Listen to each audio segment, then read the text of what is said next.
आज जो काही प्रकार झाला, आमचे पक्षप्रमुख उद्धव ठाकरे साहेब आज या ठिकाणी या कार्यक्रमाला उपस्थित राहिले होते आणि त्या ठिकाणी महिलांना पुढे करून जो काही प्रकार या ठिकाणी केला गेला, शेवटी ही सभा ही सुरळीतपणे त्या ठिकाणी पार पडली. आणि पहिली गोष्ट म्हणजे बीडला झालेला जो प्रकार होता तो मला वाटतं काय त्याचं समर्थन कोणच करणार नाही. आणि आज ज्या पद्धतीने या ठिकाणी या ठाण्यामध्ये अशी कधीच गोष्ट झाली नव्हती आणि महिलांना पुढे करून हा जो काही प्रकार केला गेला एकदम निंदनीय आहे. मर्द असाल तर मला वाटतं समोर या. आज आमचा कार्यक्रम होता म्हणून आम्ही आज शांत होतो, परंतु ज्या पद्धतीने आज हा जो प्रकार केला गेला, तुम्ही बघितलं असेल कार्यक्रम उद्धवसाहेब आले, गडकरी रंगायतांमध्ये त्यांचं भाषण झालं. त्यानंतर आम्ही आमचे आदरणीय माजी जिल्हाप्रमुख रघुनाथ मोरे यांच्या घरीसुद्धा आम्ही उद्धवसाहेब सांत्वन करायला त्या ठिकाणी गेले होते आणि तिथून मुंबईला त्यांनी प्रयाण केले. परंतु आज ज्या पद्धतीने हे जे काही प्रकार केला, तुम्ही बघितलं असेल की सर्वात जास्त पुढे महिला होत्या. अरे तुमच्यात दम असेल तर तुम्ही या ना, पळता कशाला? पळून जायला नाही पाहिजे होतं ना, तिथं उभं राहायला पाहिजे होतं. आणि तुम्ही बघितलं असेल आज जवळजवळ या नाट्यगृहामध्ये 2,000 ते 3,000 शिवसैनिक या ठिकाणी होते आणि त्या ठिकाणी जर असा काय प्रकार झाला असा आज 15-20 लोक येऊन या ठिकाणी जो प्रकार केला, मला वाटतं ही जर मंडळी सर्व खाली आली असती तर अजूनही वेगळा प्रकार झाला असता. परंतु या ठिकाणी आमचे पोलीस बांधवांनीसुद्धा ह्यामध्ये हस्तक्षेप करून हा प्रकार तिथे होऊ नये यासाठी त्यांनी जे काय हे केलं त्याबद्दल त्यांना धन्यवाद. परंतु या बाईटमध्ये मला वाटतं त्यांनी सांगितलं आहे की बाईट कुठून दिली? मुंबईवरनं, गाडीमधून लपून छपून. आणि काय बोलतं, काय भाषा तुमची, घरात घुसून हे करू ते करू. अरे काय आहे तुझं? हां, तू काय स्वतःला काय कोण समजता तुम्ही? हां, त्यामुळे ह्या शिवसैनिकांना ह्या अशा भाषा तुम्ही करू नका.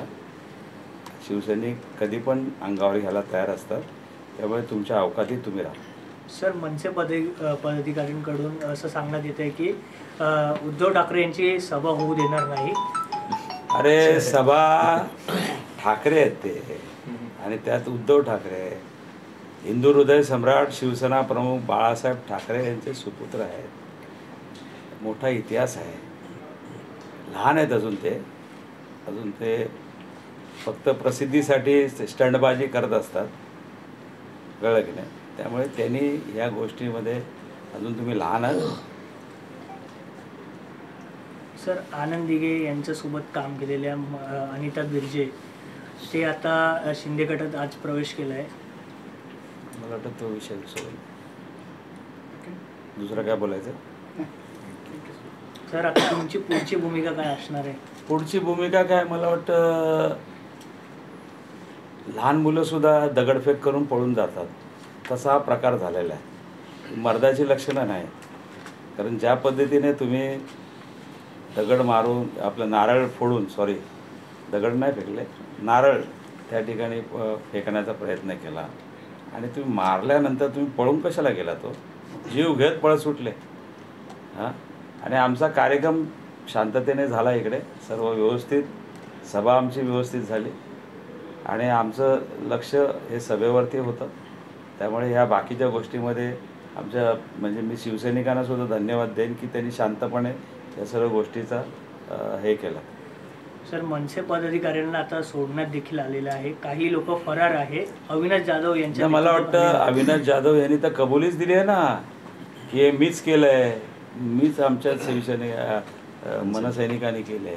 त्यामुळे सर्व पोलिसांकडे ह्याचं फुटेज आहे, सर्व चॅनलवाल्यांनी दाखवलेलं आहे काय प्रकार झालेला आहे.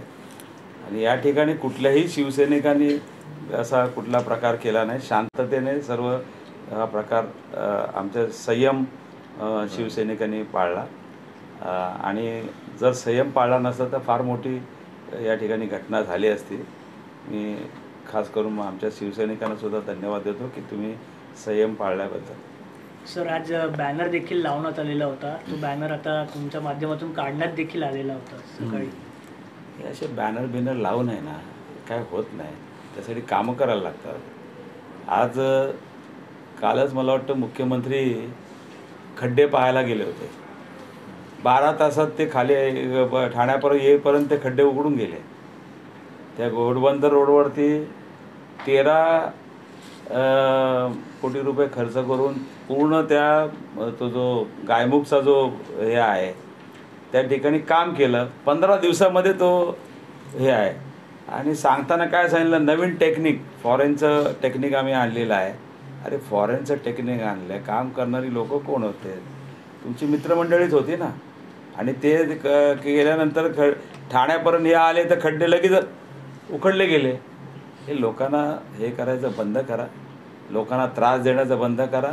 याला भडकव त्याला भडकव, ह्याच्या घरावरती हे कर, त्याच्या कार्यकर्त्यांवरती खोट्या केसेस टाक, हे सर्व चाललं. हे त्यांनी आज तुम्हाला माहिती असेल या ठाणे शहरामध्ये आमच्या मानपाडा विभागामध्ये कालच आम्ही कापरवाडी पोलीस स्टेशनला गेलो होतो.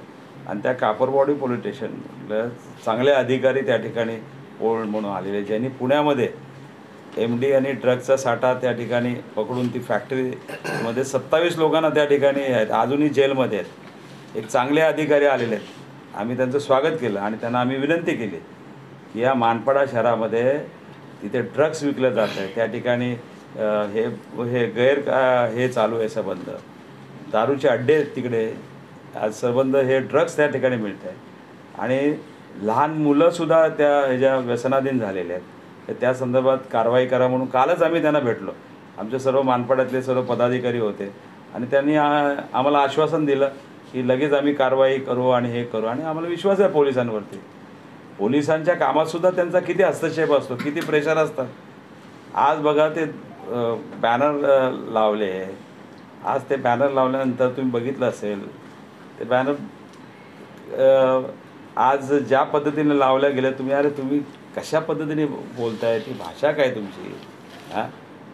ज्यांनी गद्दारी केली त्यांना बोलायचा कुठलाच हक्क नाही.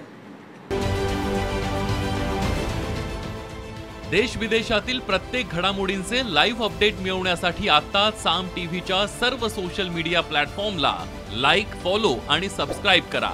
तसंच सर्व नोटिफिकेशनसाठी बेल आयकॉन प्रेस करायला विसरू नका.